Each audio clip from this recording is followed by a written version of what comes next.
Hello દોસ્તો, welcome to my channel. કેમ છો બધા? મજામાં? તો આજે મેં બનાવી છે ગુજરાતી સ્પેશિયલ ચેવટી દાળ, જેમાં 3 થી 4 પ્રકારની દાળ ભેગી કરીને બનાવવામાં આવે છે। મેં અહીંયા ચણાની દાળ, મગની દાળ, તુવેરની દાળ અને અડદની દાળ લીધી છે। તમે મસૂરની દાળનો પણ ઉપયોગ કરી શકો છો। તો ચાલો આપણે બનાવીએ અને તમે પણ બનાવજો, બહુ મસ્ત લાગે છે। આ દાળ રોટલા સાથે પણ સરસ લાગે છે અને ભાત સાથે પણ ખાવાની મજા આવે છે। તો સૌથી પહેલાં મેં અહીંયા દાળને બાફી લીધી છે, જેનો વિડીયો બનાવ્યો નથી એટલે સ્કીપ થઈ ગયો છે। તો હવે એક કઢાઈમાં આપણે તેલ લઈ લેશું। એ પછી એમાં આપણે થોડું જીરું અને હિંગ એડ કરી લઈશું।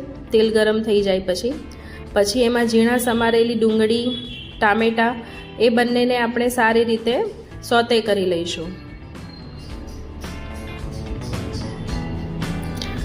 પછી